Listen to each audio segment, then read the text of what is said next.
Okay, so I think that I am live with Joshua.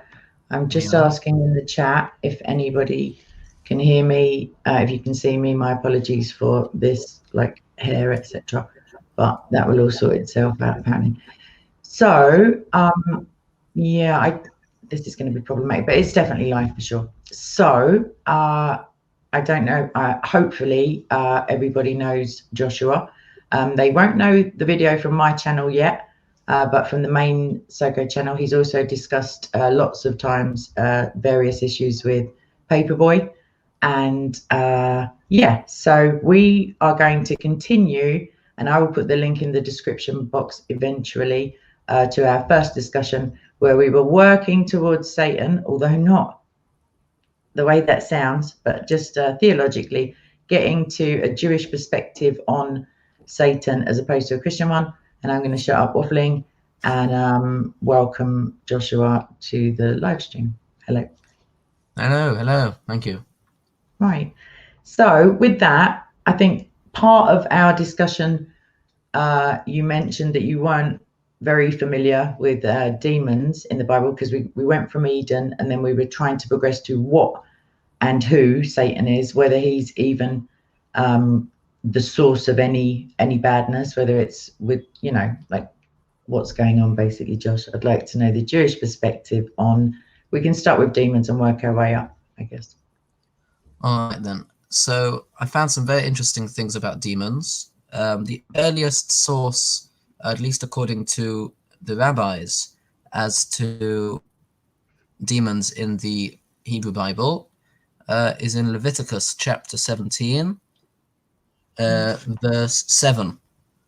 There, the verse says, "V'lo yizbechu od zivcheihem," they shall no longer slaughter their offerings, laseirim, to the goats, hashehem zonim acherehem, that they are straying after them. Chukas olam tihyazos lehem l'dorosom. This is an eternal decree for them, for their generations. So it says, they shall no longer slaughter their offerings to the goats. Now, for some reason, all of the commentaries that I've seen explain that this idea of slaughtering offerings to goats is specific. It is actually nothing to do with goats. It's talking about a type of demon that a lot of pagans in the olden days used to slaughter animals to these demons, and they were known as Seirim, which means wild goats. And according to various commentaries that I've seen, it's because people who would be loyal to these demons would the demons would appear to them like wild goats, which is interesting. Which is why Yeah, they so referenced here as that. That's the first thing. I just thought of Baphomet, obviously, I think, when you spoke about that, because I think in the Church of Satan in California, Satan is represented by a Baphomet, the goat-headed pentagram kind of dude. Also, I guess I'll bring up here that in Isaiah, the pagan idols, obviously they're not God. We know that from the Shema even, but that Paul goes on to say, I'm referencing Isaiah, he says that, where are we? What does he say? He says, therefore, my dear friends, flee from idolatry. I speak to sensible people. Judge for yourselves what I say. Is not the cup of thanksgiving for which we give thanks a participation in the blood of Christ? He goes on a little bit about stuff. And then he says, consider the people of Israel. Do not those who eat the sacrifices participate in the altar? Do I mean then that a sacrifice offered to an idol is anything, or that an idol is anything? No, but the sacrifices of pagans are offered to demons and not to God. I do not want you to be participants with demons. So I guess at this stage I'll suggest that any pagan idols that are referenced all the way throughout the Old Testament, that's evidence of at least worship of demons, not necessarily the demons themselves. That is interesting, because I remember learning a number of years ago some rabbinic commentary from I don't know, maybe 800 years ago or something, that that actually explains that all of the references to idol worship, that they actually had some sort of power, these idols, because they were in fact these types of angel or demon type of force, this type of spiritual being. And the way I had it explained to me back in school was that it's kind of like somebody is trying to hack the system, right? You have a computer, you have the program, the way that things are supposed to work, right? The way it's supposed to work is you're supposed to do what God tells you, and and that is supposed to open up some sort of thing in heaven that will bestow down blessing to the earth. But there's a way of hacking the system where you can go round, that God has made this way that you're able to hack the system and go to these strange spiritual forces, whatever we may call them.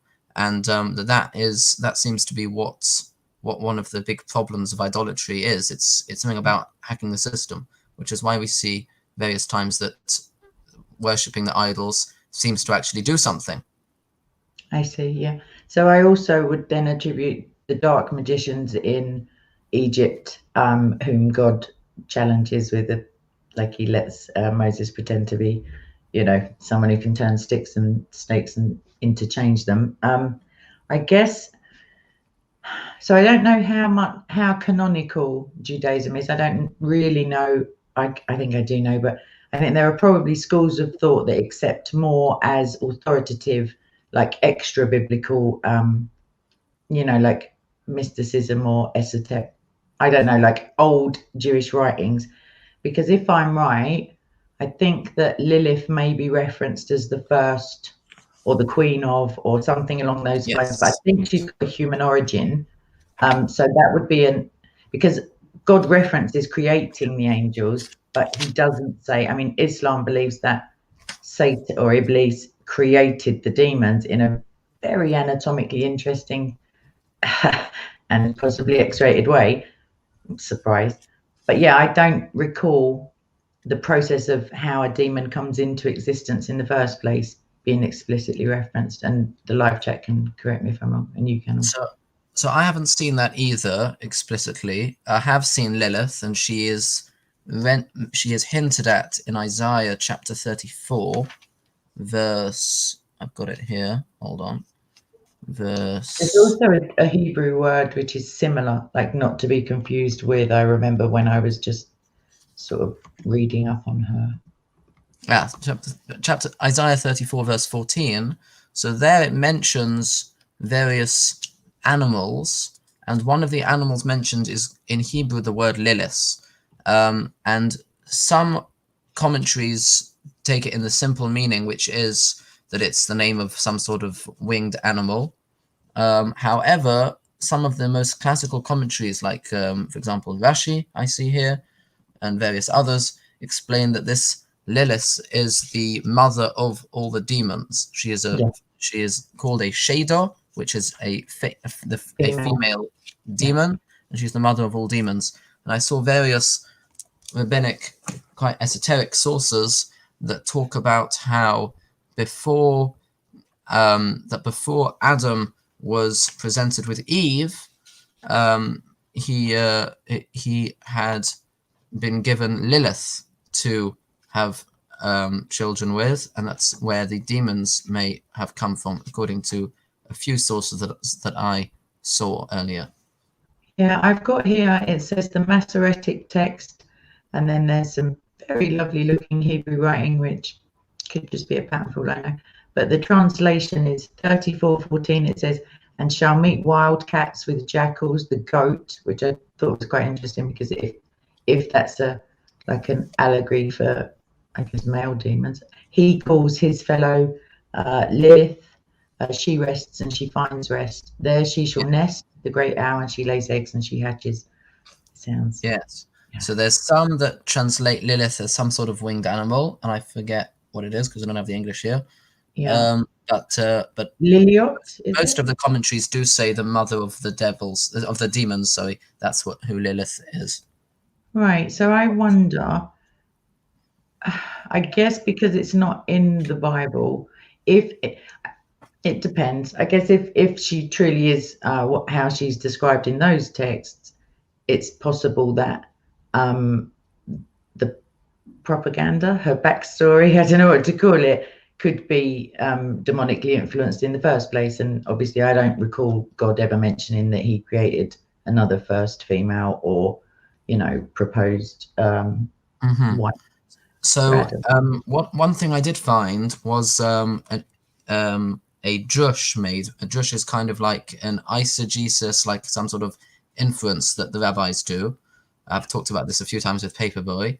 That in Genesis chapter 5, verse 1, it says that Adam begot a son in his image, like in his likeness, right? And the inference that the drush that some rabbis make, and I can't remember the source, see if I can find it, was that yes, it's this is brought in tractate in the Babylonian Talmud in Eruvin 18b. So it says there, Rabbi Yirmiyah ben Elazar said, all those years during which Adam was ostracized for the sin involving the tree of knowledge, he bore spirits, demons, and female demons, as it is stated, and Adam lived 130 years and begot a son in his own likeness after his image, and called his name Seth. By inference, until now, the age of 130, he did not bear after his image, but rather bore other creatures. That is one source that I found about right. this. I have another source just popped to my mind, and I do remember arguing with Paperboy about it, funnily enough. But so what I did is I went through the Bible and I looked for any references to other writings and other stories that everybody else seemed to know what was being referenced, but they're not included in the canon. And there's one that is the story of Adam and Eve after their expulsion. That is definitely a Jewish, like early-ish Jewish text. And the odd thing about that, because the discussion I was having was surrounding Satan's involvement in potentially Cain, because Cain obviously becomes the first murderer, and Satan is a murderer and a liar from the beginning, as it were. But in that extra biblical story, obviously, it says that when Cain was born, his face was glowing and he jumped up and ran off and got some food for Eve, as one does when one can like fully walk and run as an infant. But it doesn't mention Lilith again, and it does mention Adam and Eve by the time of Adam's death, I believe, having, I think, thousands at least of descendants within those times.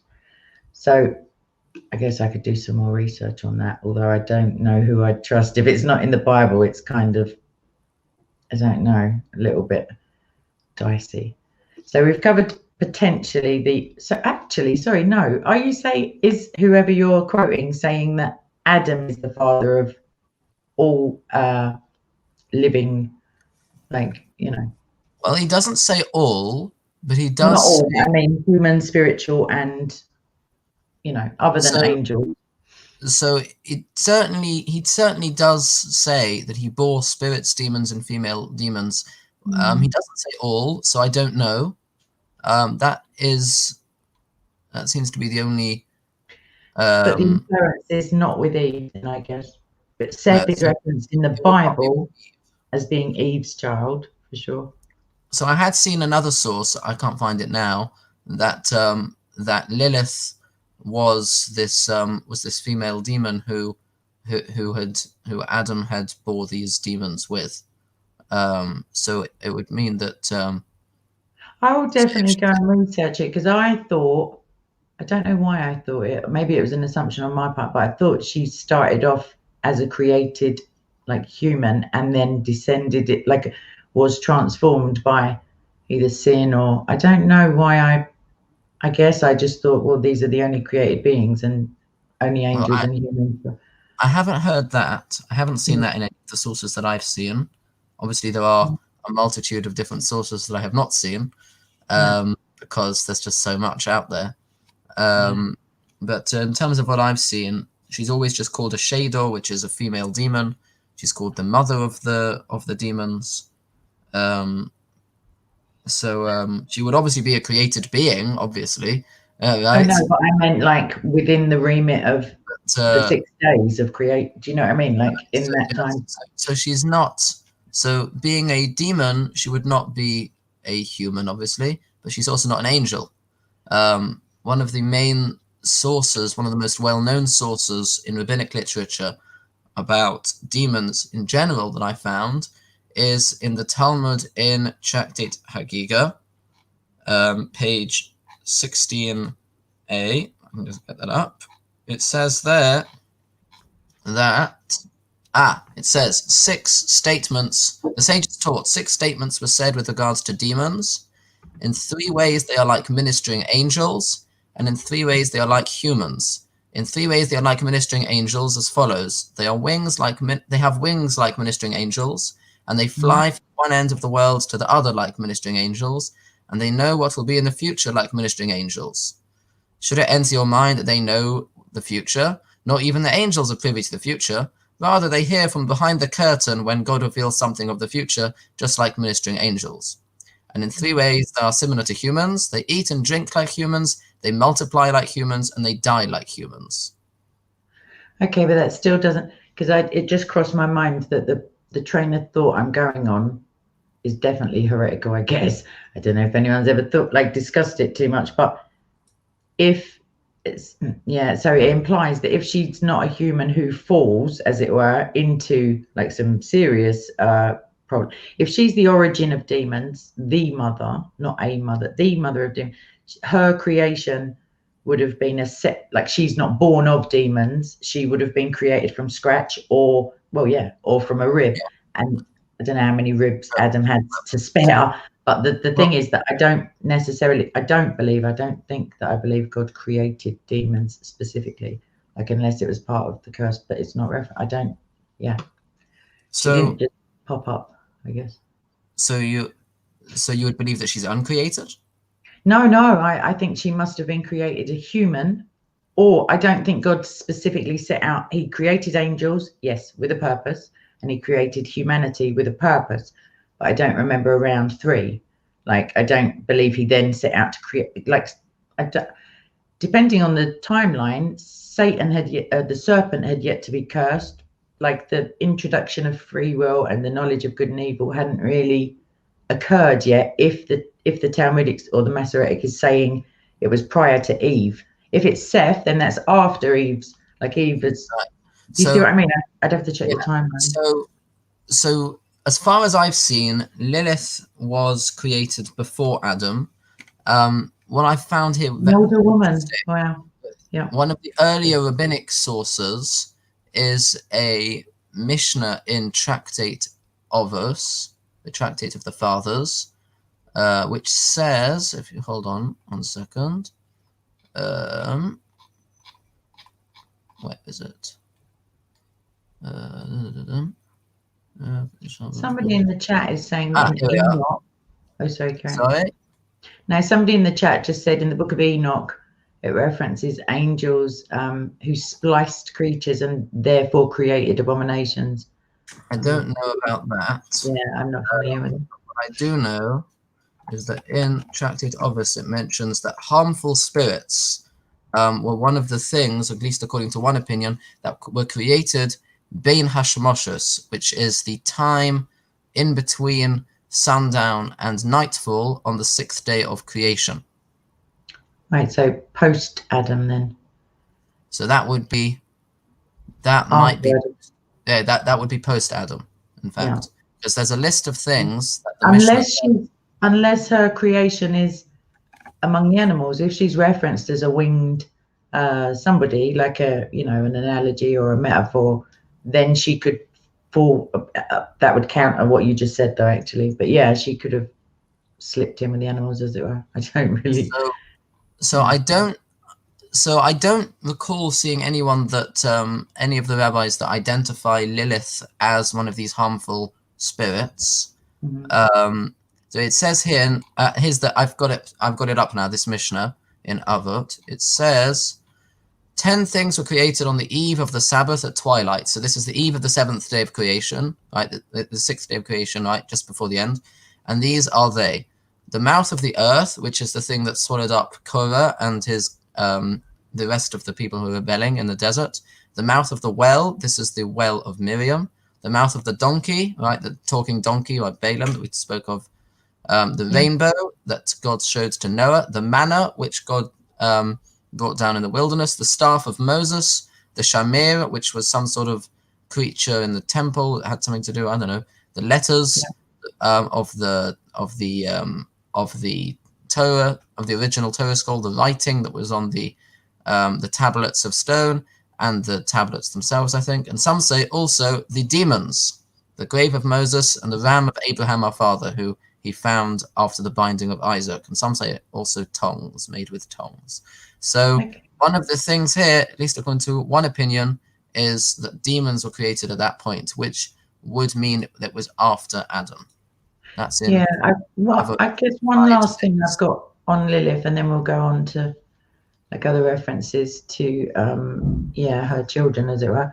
So it says here the Septuagint Greek translates both the reference to Lilith and the word for jackals or wild beasts of the island within the same verse into Greek as, oh my gosh, I can't believe I'm going to do this, onokentauros, apparently assuming them as referring to the same creatures and gratuitously omitting wildcats, wild beasts of the desert. So instead of the wildcats or desert beasts meeting with the jackals, the goat or satyr crying to his fellow, and Lilith or screeching owl resting there.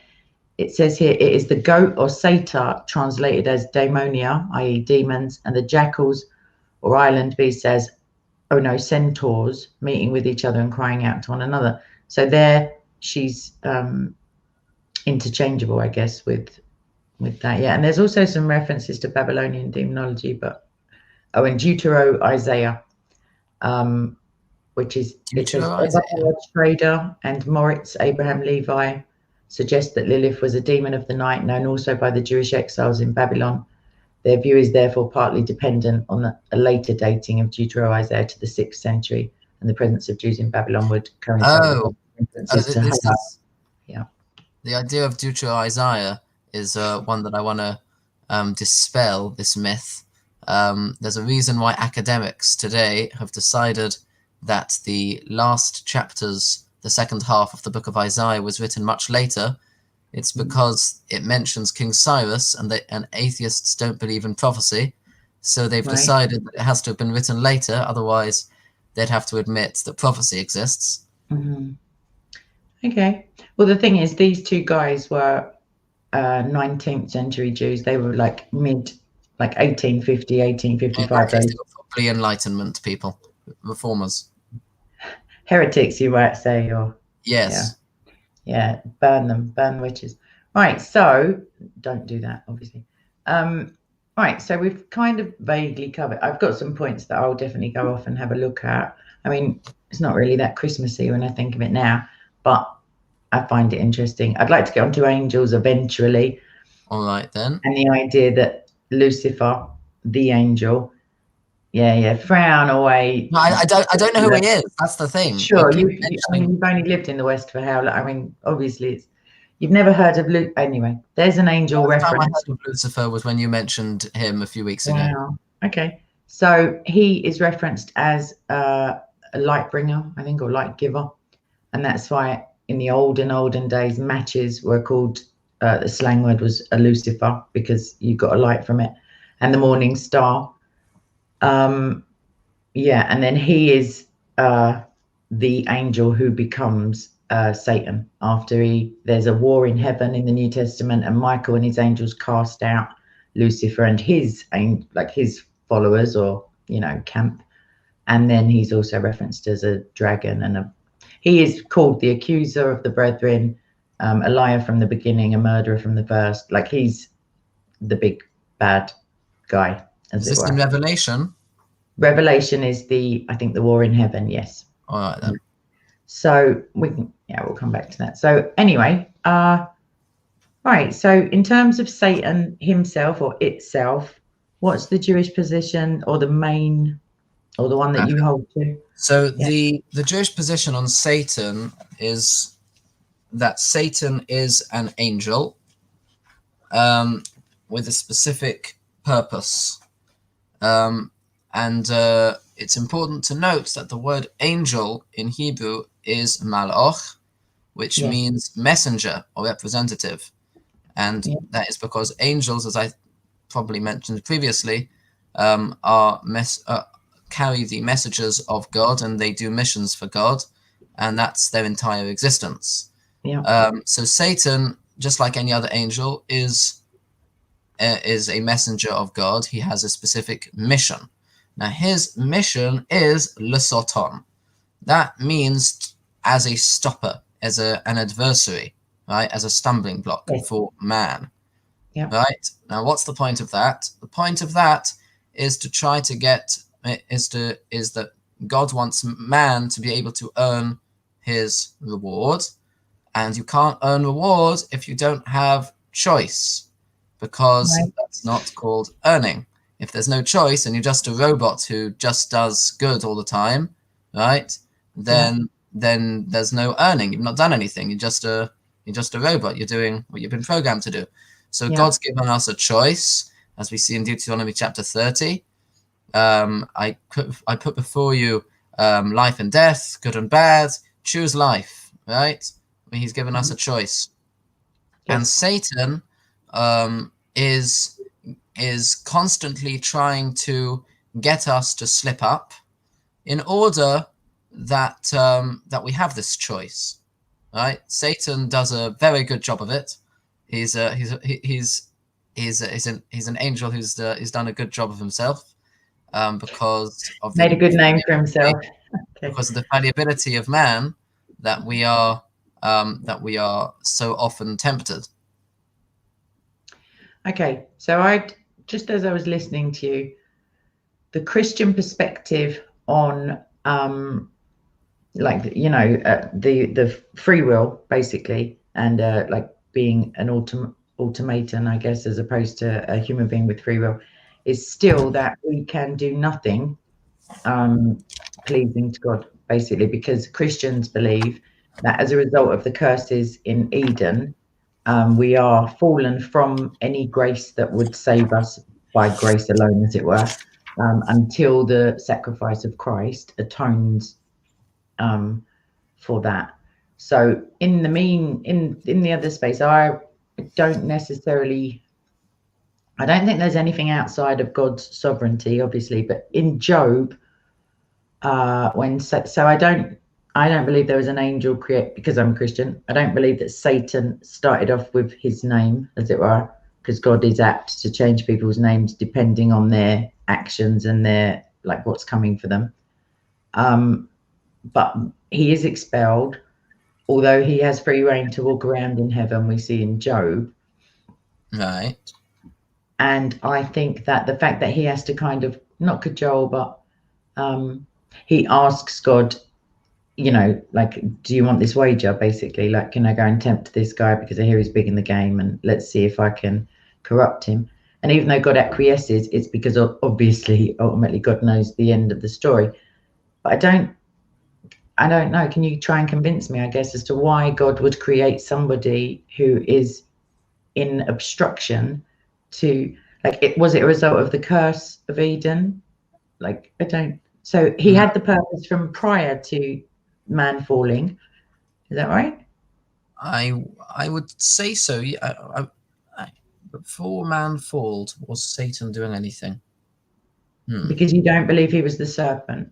Yeah, because he wasn't the serpent. I would assume not. Chilling, waiting to grow into his name, sort of thing. That, or either that, or God created the Satan after the sin. That's also possible. Right. Okay, so he's referenced. So with the king of Tyre, which we briefly touched upon prior to, like, me pressing the button, as it were, I've got an exegesis, a Christian exegesis, obviously, that says, our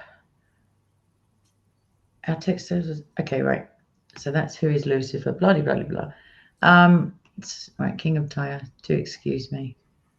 Okay, it says here that some have suggested that these verses may actually be dealing with a human king of Tyre who was empowered by Satan, But the rationale for the conclusion that the later verses of Ezekiel refer to the fall of Lucifer, and the first 10 verses speak about the ruler of Tyre.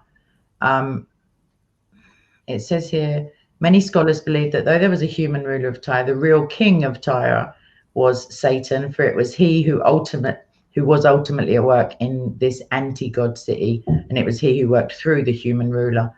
And therefore the verses 11 onwards that speak about, I think that reference the cherub. Yes, they do. I don't know. Yeah. How would Ezekiel, like, why would he reference a human being as having this different nature and having these different opportunities to have done something differently? Like, do you see what I mean? Like, why berate him? Because he's saying you had this, you had that, you were the glory of, you know, I should read the verse actually, but anyone wondering, it's Ezekiel chapter 28. Yes. So if you were to stick to, that's just a guy, a powerful king, a corrupt politician, ruler, what the heck is Ezekiel going on about? Do you know what I mean? So I have here the main commentary, the main Jewish commentary on the whole of the Hebrew Bible, and also most of the Babylonian Talmud as well, is a commentary called Rashi. You may have heard of him. And he says as follows. So when it says in verse 13, you were in Eden, the garden of God. So Rashi comments as follows: in Eden, the garden of God, with much goodness and pleasure, you enjoy yourself as if you were dwelling in Eden, the garden of God. All wealth, pride, and honor are given to you. All precious stones are set on your raiment. And he continues he continues the work of your drums and your orifices. Although I gave you all this honor, I knew that you would become haughty. And I made in you the work of the perforated drums that let out wind with an instrumental sound like a drum. And these are what you should have contemplated about. On the next verse, in verse 14, he explains, you are a cherub of great measure that covers. This means you are a bird of measure, i.e. the huge bird that covers a large sea with his wings, i.e. you rule over a large dominion. The word used with outstretched shielding wings is mimshach hasochichs. The word mimshach, he says, is a word for largeness, like in Numbers chapter 13, verse 32, men of stature, which is translated into Aramaic as with this word mishchon. And I gave that to you. You are on the mount of the sanctuary of God. And I gave you a place to acquire a name for yourself in the edifice of the mountain of my sanctuary, for you assisted Solomon with the cedar wood. You walked hold on. Whoa. A point of order, as it were, Sorry. Mr. Speaker. But so he's talking to a human being in the time of Ezekiel, and he's saying that this guy who's clearly immortal, he's not Melchizedek, he's not anyone like special, as it were. He's talking about him being on the holy mountain, and it's a different time, like it's a different chronology. Like he would have to be pretty old and pretty well traveled. I would assume that he's talking about the king of Tyre in general. What, the king of Tyre now? You're saying he's talking to the crown rather than the person? He's talking to because Tyre is fallen, am I right? It didn't start out as so at this point, is Tyre fallen? I would assume so. Yeah, it didn't start out as like that I'm seeing here is that Ezekiel is talking about Hiram, the king of Tyre, back in the days of Solomon. Right. Which is interesting. Yeah. They would say that, but that's what they say. The thing is, I'm a little cautious in terms of Jewish commentary, because it's like there are so many different arguments that have gone on that may crop up again. That, do you know what I mean? Like you follow a certain rabbinic school, and then I don't know. Like obviously it happens in all religions, but I wonder that there's only one truth, obviously, but then people are able to make such convincing arguments for stuff. And then if you look at maybe another rabbi, he's got a completely different view. Well, do you find that you, I don't mean to say you would just swallow any information, but do you, the rabbis that you do follow, or the school of thoughts that you follow, is it all kind of laid out already, and then you choose to accept or reject those considered arguments?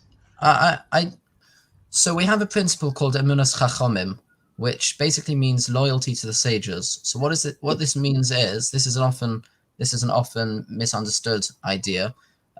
Basically means that we have to, whenever we approach these kind of commentaries of the sages, we have to approach it with tentativeness, with a bit of humility, and realize that we're probably not as holding in all of Scripture and all of the different books as they were, and to not try to get our own personal beliefs into it. We just need to try to understand what it is they're saying and why it is they might be saying that.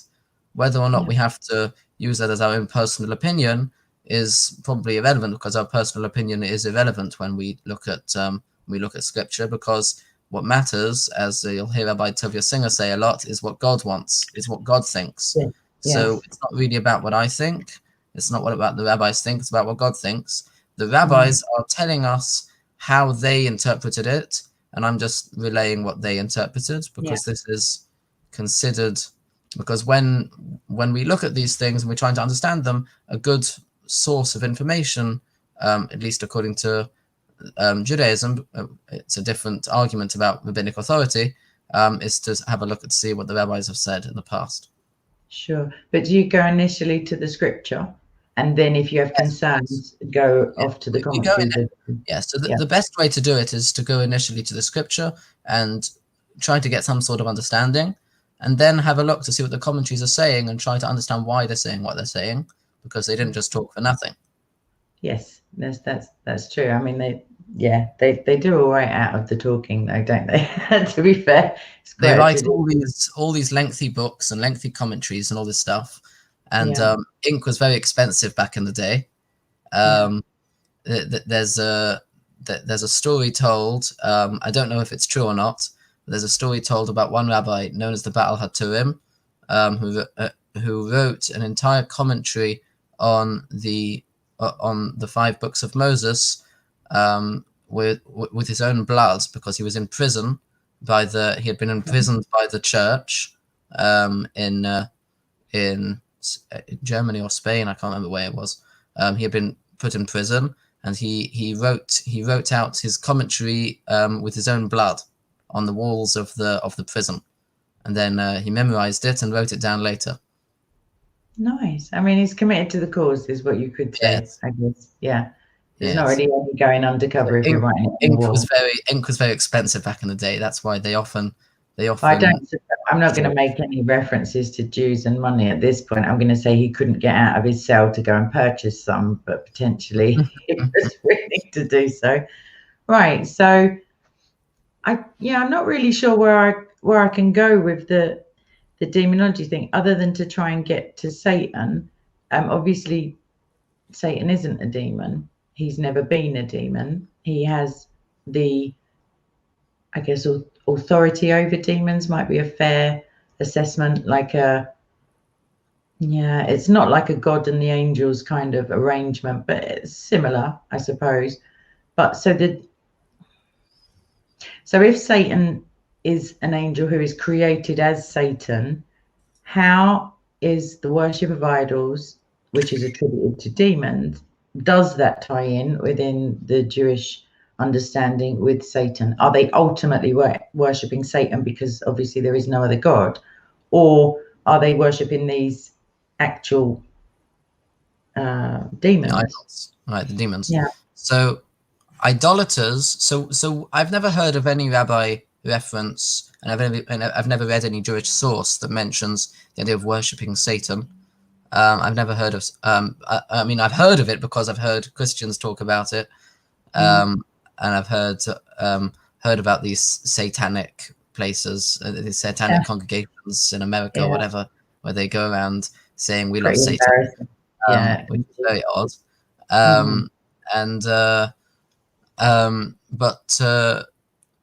No. So when it comes to people worshipping idols, we would say that they are worshipping these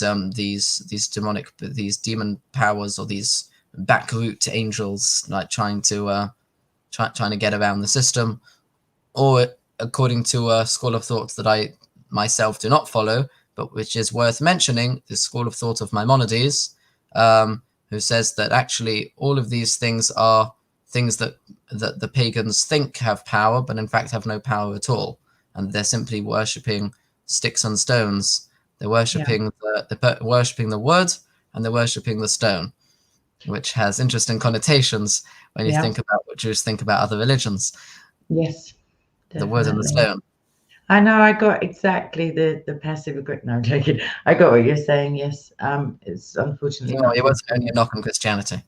The very thought that you would do so is shocking to me.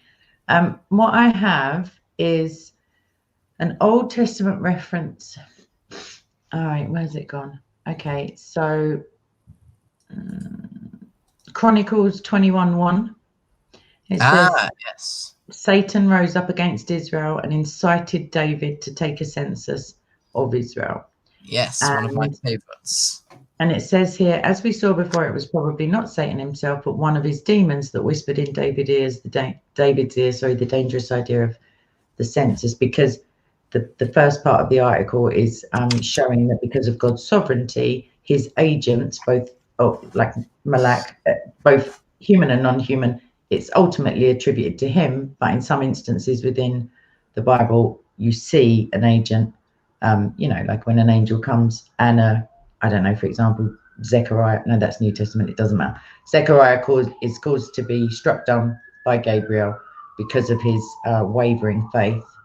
And therefore we know that that's not the power of Gabriel, that's like he's working God's will, as it were. Right. Yes, of course. When you look at when you mention First Chronicles 21:1, so it's always helpful to compare, because whenever you look at Chronicles, it's always very interesting to compare with Samuel and Kings, the corresponding verses. So the corresponding verse to First Chronicles 21:1 is 2 Samuel 24:1, which is the last chapter of 2 Samuel, and over there it says that God incited this sin.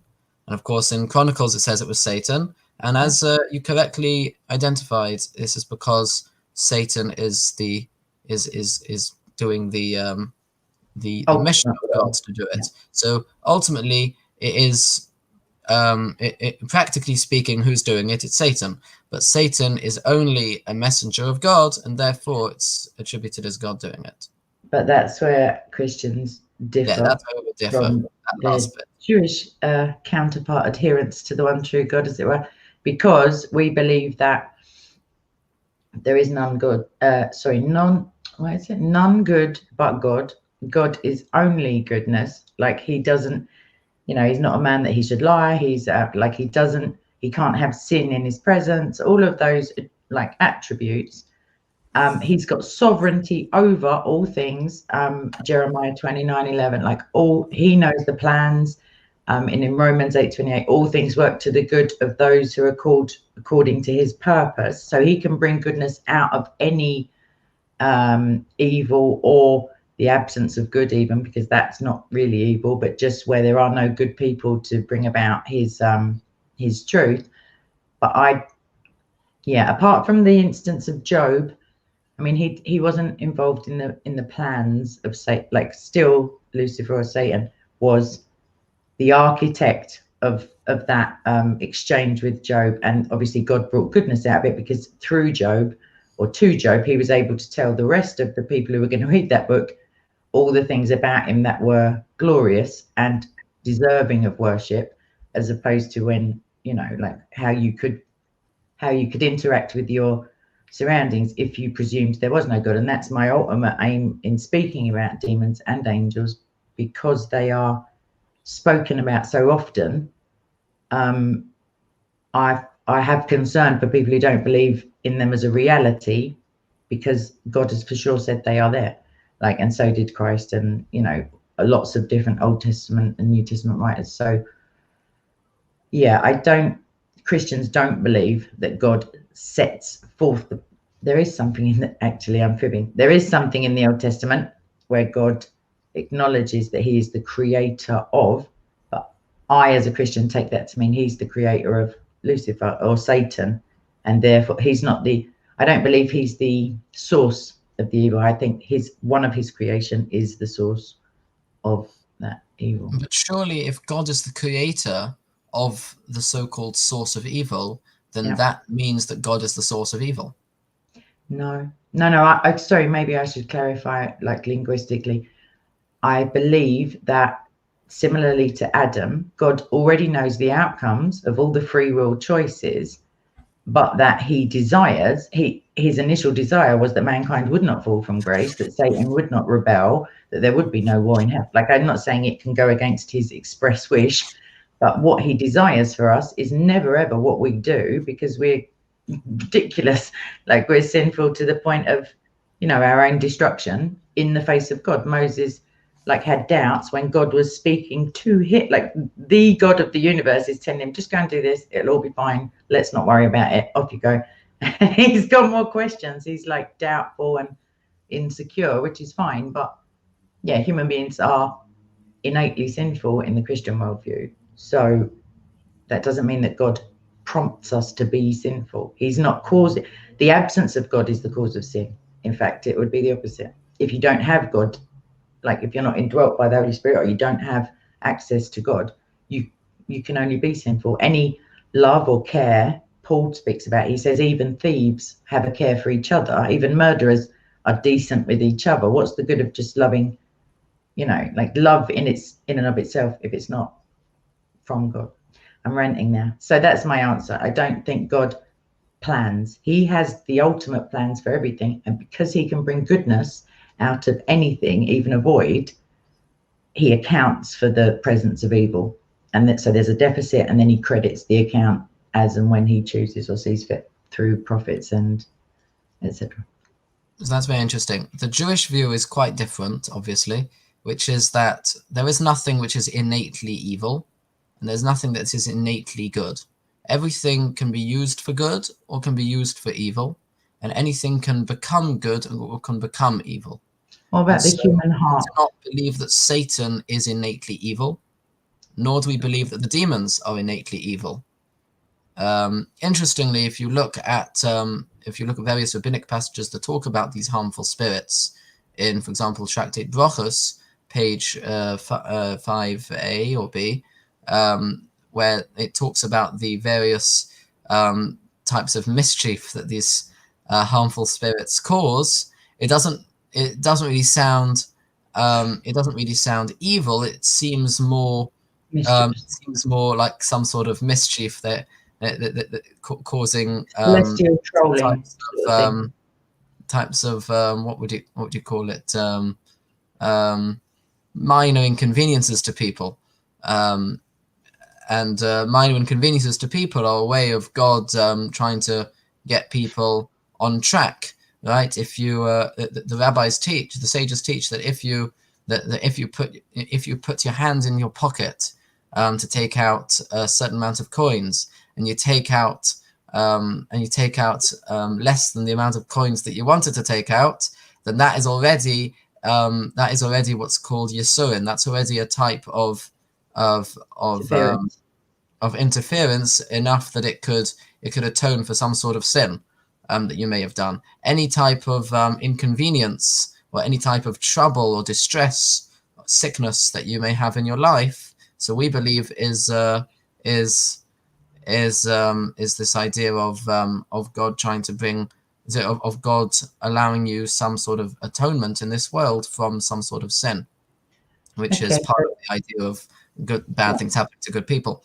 So which is obviously Christians would reject that, like wholesale, because there's no reason for any atonement other than Christ. It's the clue is in the title, kind of thing. But I'm happy to accept that God has sovereignty. I don't believe that God would send, I don't think he's a micromanager in that if you just pull out the wrong, do you know what I mean? Like, to inconvenience people. No, I don't.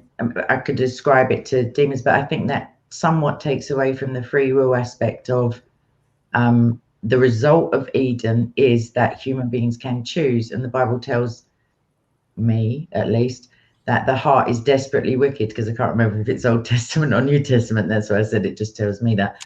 But yeah, it's desperately wicked above all else. And who can know it? I.e. God can know it. Yahweh and Christ, actually, old and new, are said to search the hearts and minds of men.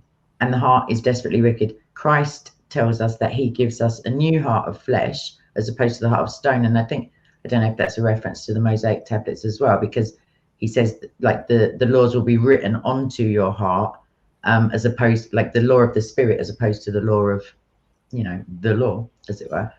So I think free will has to play a part in inconvenience. Like if you err from God's plan, you will find, even if you go towards God's plan for you, actually, satanically or demonically, you will come against interference in that respect. I'm not just going to the shops and pulling out the wrong credit card or like that. I guess is, I don't know. I find that a little bit puzzling because we have agency.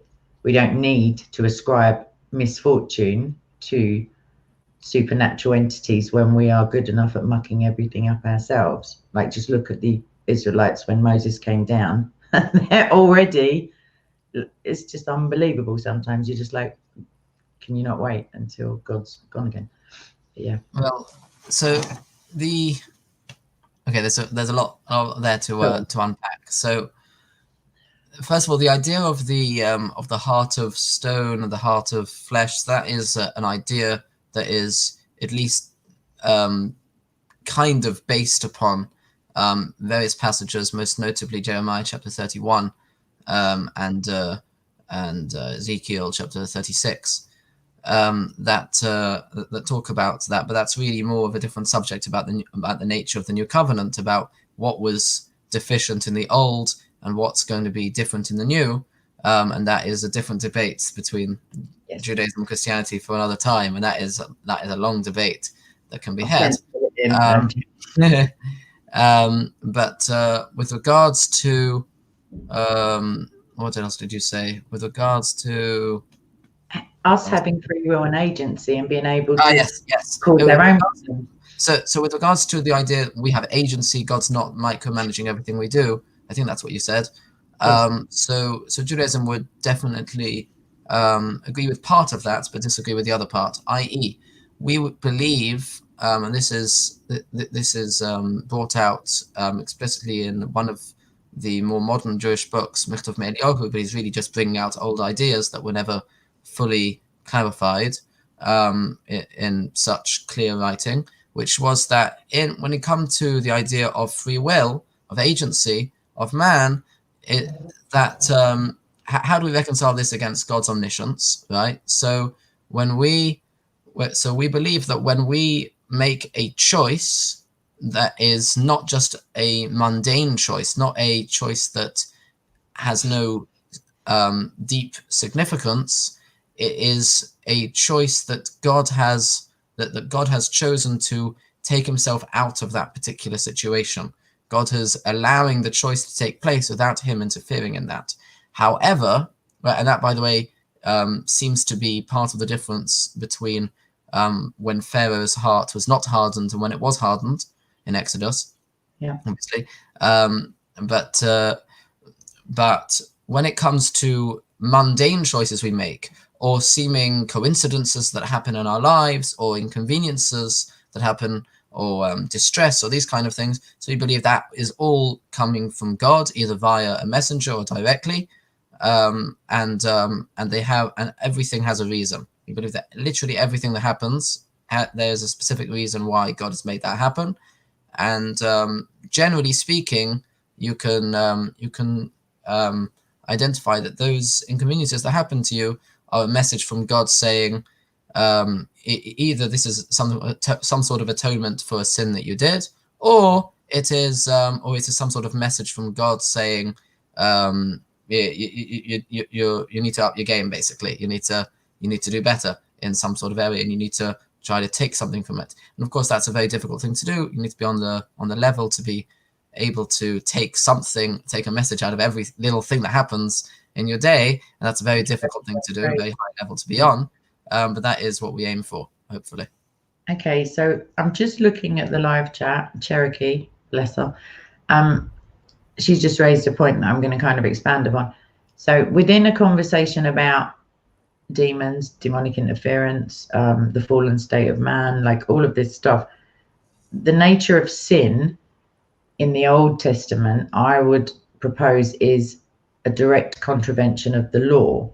The New Testament at least says that before the law was given, there was sin, but no one will be held accountable for it because they couldn't be convicted of their sin because there was no legal process or no, you know, literally top 10 rules and the other like 603.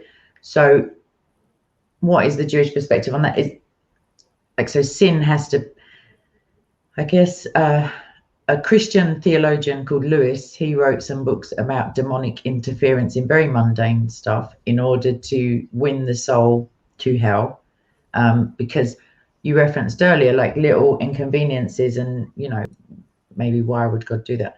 I guess from another book that I've been reading recently, a fiction book, the demon says that he created the M25 motorway in order to have low-level frustration and irritation on thousands upon thousands of humans. They then go home and take it out on their wives and their cat and their, you know, and it just spreads out exponentially, this bad vibe propensity to badness because of this small irritation. So I can accept that the way that God has an overall plan, there is some benefit to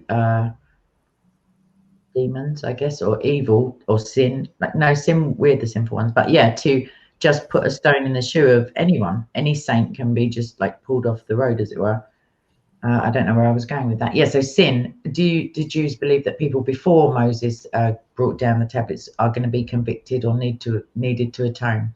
I mean, those who died before it was, you know. So we do believe that that already from the time of Noah, we have the 7 Noahide laws that we believe God gave to Noah, this covenant with the rainbow.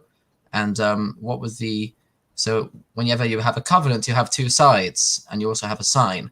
So the sign was the rainbow. God's side was, I'm not going to destroy the world with a flood again.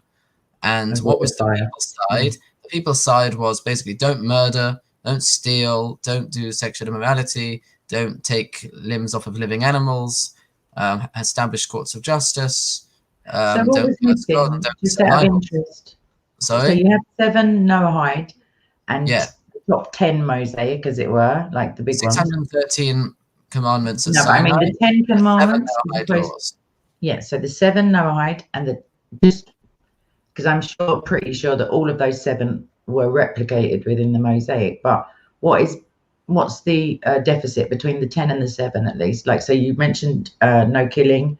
No killing. But setting up laws is not dishonoring parents. Like, so what's kind of so the first commandment, of course, is I am the Lord your God. Right, that's of course the command to be loyal to God, to be faithful to God. That is not one of the 7 Noahide laws. I think it's very obvious. If you're the only human being left, you, your 3 sons, the wife, like yeah, we know it's you because he's just demonstrated his absolute authority.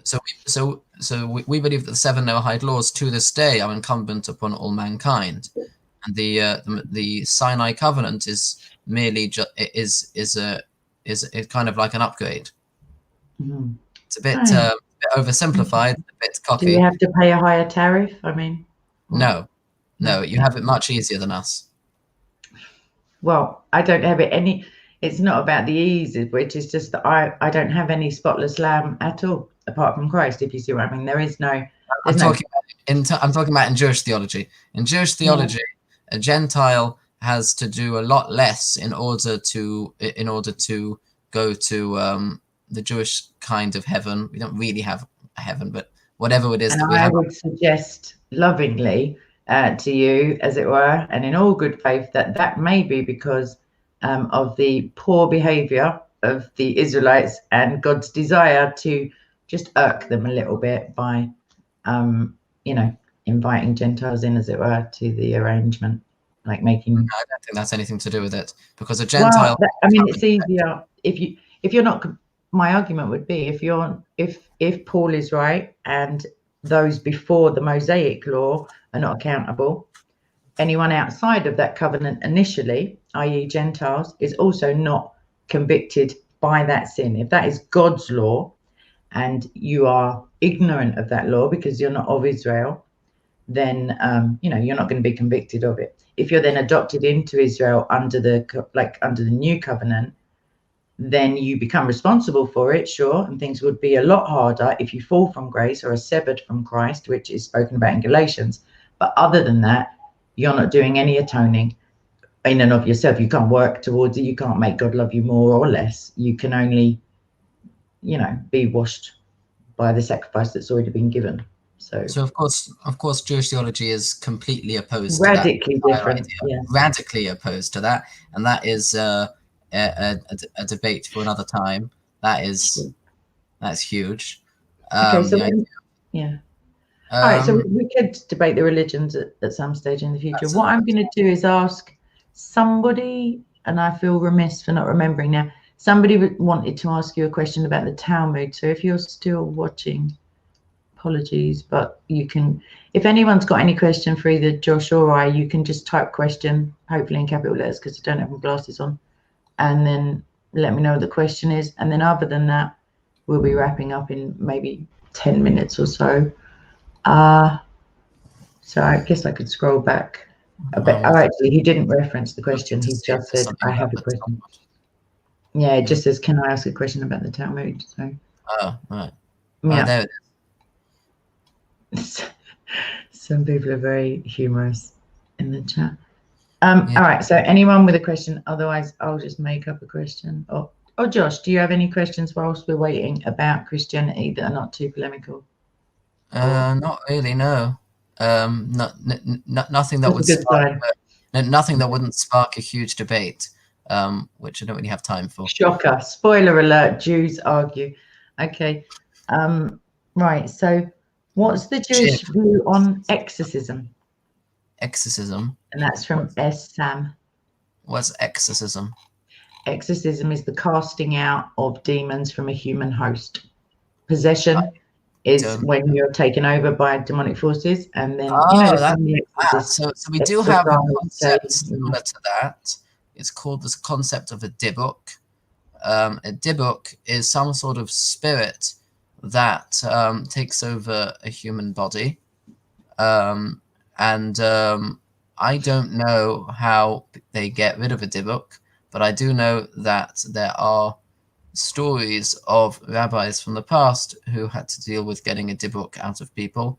There's a famous story from Radin in Lithuania from the late 19th century or the early 20th century with a great rabbi who lived in Radin called the Chofetz Chaim, Rabbi Yisrael Meir Kagan, who the townsmen, the Jews, brought him a case where there was a young woman who had been taken over by a dibbuk, and she had been completely possessed and she'd gone mad, and he basically was able to speak to the dibbuk, and he found out that this was a trapped spirit of a dead person.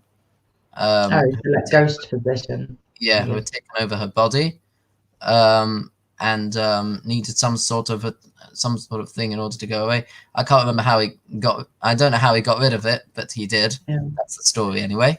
So in the New Testament, Christ casts out demons into a herd of swine at one point, and they rush off and commit suicide, as it were. And there's the speech of demons in the New Testament. We'll maybe get to that another time. They identify themselves as a multiple entity, I guess. He says, his name is Legion, for they are many. With, I suppose, ghost possession. I hope that answers your question, Sam. I'm not it sounds pretty similar to the churches. I mean, exorcism is usually performed by a member of the clergy. There are certain prayers that are used as standard to not necessarily bind, but to abjure, I guess. I don't know, command the demon to,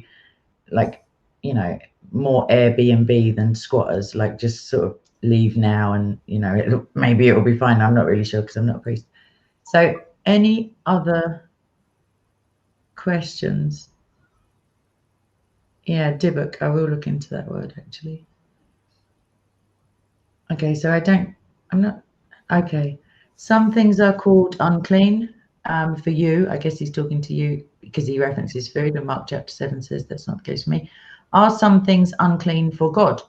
There's an emotion of disgust. The land vomited them out. So are like unclean as in impure, repellent, I guess, or not to be tolerated. I would say sin is unclean for God. I mean, if that's not too obvious. I mean, it depends what it means by unclean, and of course, unclean to a human is not the same as unclean to God. But I would suppose that sin would probably be up there. If you could say that there was something unclean to God, then it would probably be sin. Yeah, I think we both agree God can't be defiled, as it were, like as in his essence. But for sure, the Bible says he. It's not that he cannot be in the presence of sin; it's that sin cannot be in the presence of him.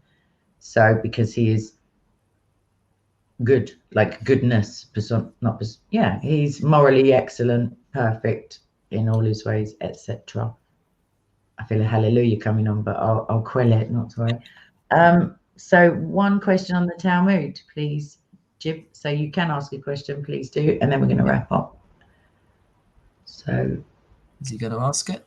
He's typing diligently, I guess, as we speak. Hopefully. I think he's the original person, or he or she. He is. I've just suspended them. Yeah. Okay. All right. Someone's just referencing when Jesus cast out the demons. It says he never touched anyone. Yeah. I don't think he had to. The priests don't generally lay on hands. That's more. I don't know. All right, so if there's a question on the Talmud, can I ask a question? The question. I don't really. Okay. We'll give it a couple of seconds. Messiahs, Ben Joseph, David. Yes, I do. I do believe in both Messiahs. Yeah, that was referenced in our earlier conversation. Maybe we'll pick up on that for sure in the future. So JC said that he wants to do an online debate between me and Paperboy about the two Messiahs. So that's finally. Okay, and was that so? You didn't just we didn't do it because he didn't. Yes. He didn't come to the park. So shocking bad form. I think it denotes a lack of. No, I'm joking. I'm sure there was a good reason. I'm sure he has something better to do. Lockdown nonsense. So Jib hasn't asked his question. I'm just going to throw it out for the record. I don't believe in two messiahs, obviously. Like Brian to me. Yeah. Right. Here we go. Tractate. Yeah, it might be the little symbol I've got that gives it away around my neck. Okay, you can read that. Do you want to read it out loud so that? Okay, so Jib has said, Tractate Yubamoth says, folio 60b, Rav Shimon ben Yochai stated, a proselyte who is under the age of 3 years and 1 day is permitted to marry a priest. Do you accept this? Well, I would have to look at the context and see what exactly it's talking about, because marriage in the sense that that the Talmud talks about is not the same as marriage that we talk about. And the idea of minors getting married in the Talmud is not the same idea that people would think of marriage today. Is it like a betrothal or it's more of it's kind of like a preparation for marriage, but which the girl is allowed to terminate whenever she wants, basically, and they're not allowed to have relations unless she initiates, but she's not allowed to be pressured. There's a whole bunch of laws. 3 years and 1 day, I would suggest that. So basically, could be withholding a dummy. So basically, the rule basically was that if you had an orphan girl who was going to be left to wander the streets and be picked up by strangers, so it was better that she was with somebody who was righteous, and the righteous person would take care of her until she was old enough to choose for herself what she wanted to do. So it was like a placeholder kind of thing. Basically, that was basically what this idea was. So I'm asking, it was like a placeholder. It was just like a provisional, Yeah. So Jib says he did look at that, whatever you asked him to. It says, where is Jesus right now in the Talmud? That's from Threshing Floor. I'm not sure if, yeah. So there's actually debate about whether or not Jesus is even mentioned in the Talmud. I would argue that he's not mentioned in the Talmud in any of the places where most people think he is mentioned. There are places where he is hinted to when they talk about the heretics, a specific blessing that was made about the heretics in Tractate Brochus. So there it does reference him, but in none other places does it talk about him. And the reference the Threshing Floor is talking about is a place where it talks about a certain person who is said to be boiling an excrement, but there is no evidence whatsoever that that's talking about Jesus. And I've not heard any rabbis who think that that is talking about Jesus. All I've heard is. Also think, correct me if I'm wrong, you also think that no one can know his name, so it would be difficult to directly reference him. Do you know what I mean? Yeah, we don't know what Jesus' Hebrew name was. A lot of early rabbis used to refer to him as Yeshu, not because they thought that was his name, because it was a derogatory thing. Yeshu is an acronym that stands for Yamach Shemo V'Zichrono, which means may his name and memory be blotted out. So that's what they used to call him. Is there a Yah in there? Is there a YAH in the anglicized version of that spelling? It's 3 letters. Yod, Shin. No, the longer thing that you just said, the condensed insult thing. Shemo V'Zichrono. It's completely different from God's name.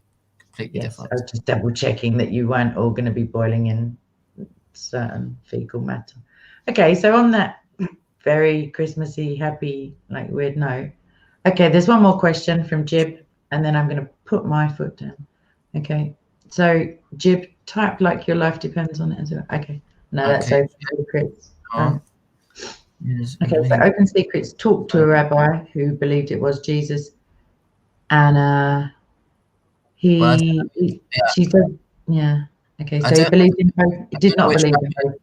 Right, so Open Secrets, I don't know which rabbi you're talking to, because all rabbis believe in both messiahs. That is something that is very clear in the Talmud, and any rabbi who believes that the Talmud has authority will tell you that there are 2 messiahs. Okay, so Cherokee says, Jewish Christians value the connection between the Old Testament sacrificial rituals and the crucifixion of Yeshua. Given that, can you explain the red heifer sacrifice on the Mount of Olives? The red heifer sacrifice on the Mount of Olives? Do you know about it? Is it? I mean, I don't believe the red heifer sacrifice was done on the Mount of Olives. I don't know much about the red heifer because I haven't learnt about it. There's a tractate all about the laws of the red heifer, based upon, which is an elaboration of the laws given in Numbers chapter something or other. I can't remember the chapter. There is a tractate called Maseches Porah, which means the tractate of the cow. Nothing to do with the Muslims' second surah by that name. But although they are both referring to the same cow, oddly, because the cow they talk about in their Quran is the same cow that we're talking about. They have the habit of scripture. But I mean, when you say Jewish Christians, so you may as well say Jewish Jews. It doesn't make any difference. Yeah. Who else is talking here? So Jib again has asked the question, which is, can I ask a question? Just ask away, because I'm going to give it like a couple more minutes. Open Secrets is qualifying that it was a Dutch rabbi, some sort of internet, talked about the Messiah ben David and said it was not obligatory to believe in the both of them. So what are the qualifiers for Judaism? I mean, because it's a bloodline, nothing's obligatory, I guess, but religiously, what are the core tenets that you must accept?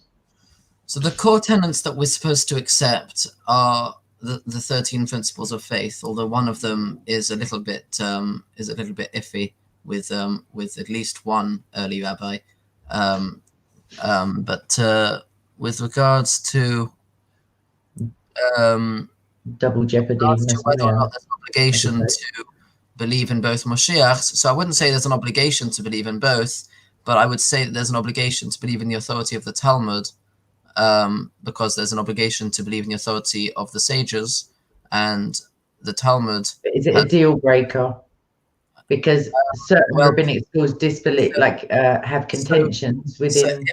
So somebody who does not believe in the authority of the rabbis is called an apikoros. That's one of the types of heretics that you can have. How can you believe in two different rabbis who have two different views about the same subject? You must disbelieve one of their exegesis. Well, it's quite simple. The authority of the rabbis does not mean that you have to say that the rabbis are in agreement or that they're saying the same thing. What it means, we have a principle that a lot of people don't understand, and I've tried to explain to Paperboy a few times, but I still don't think he understands it yet, because he keeps saying things that make me think otherwise, but that's a different subject. There's a concept called Shivim Panim LaTorah and Eilu V'Eilu Dev Elokim Chaim. Shivim Panim LaTorah means there are 70 faces to the Torah.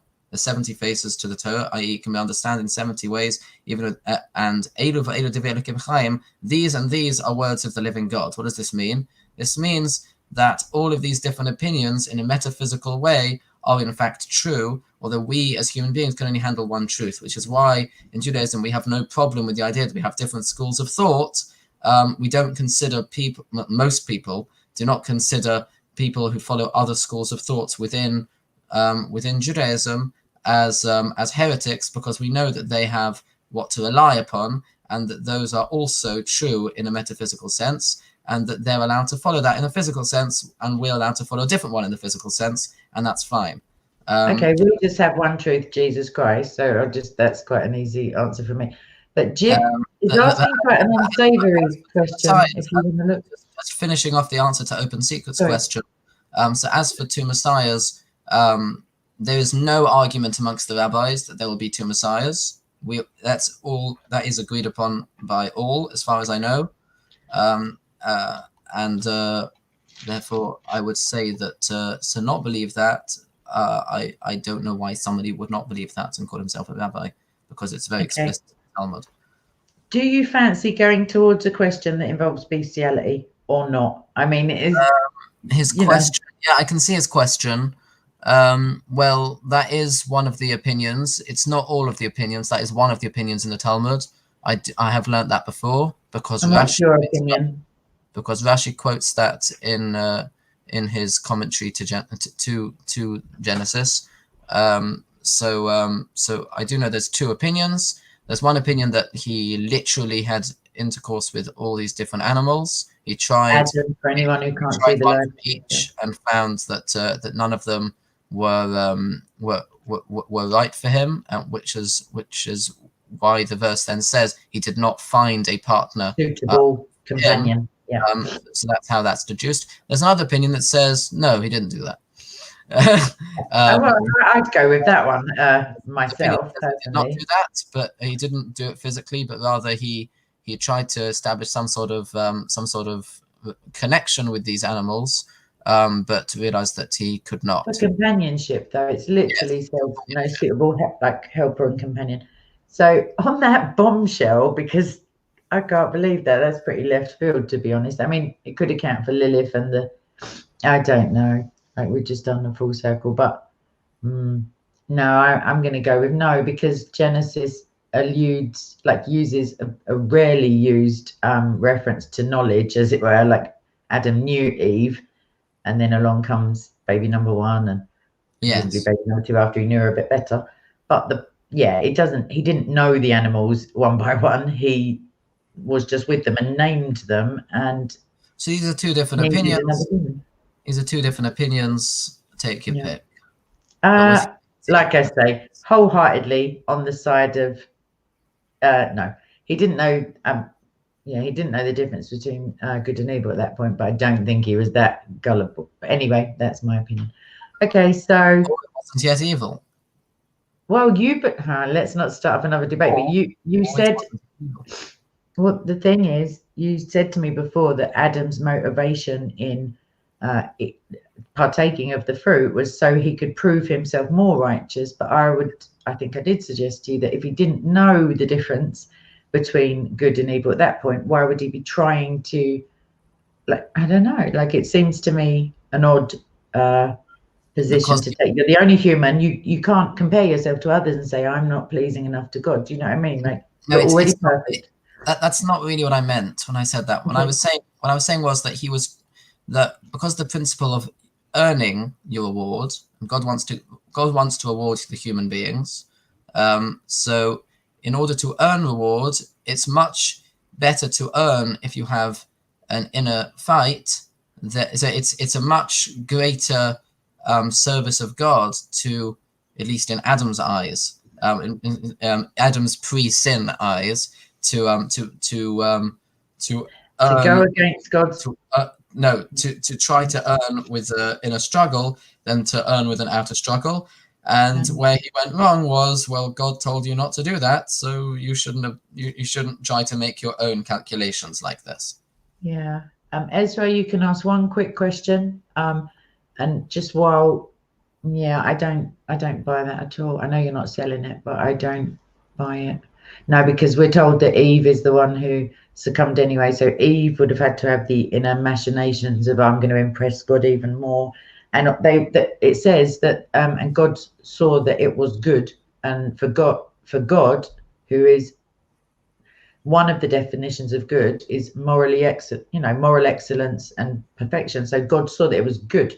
He didn't show any displeasure in Adam. He didn't imply that, he didn't send any little demonic influences to miscount his change. Like, he didn't have any pockets, obviously.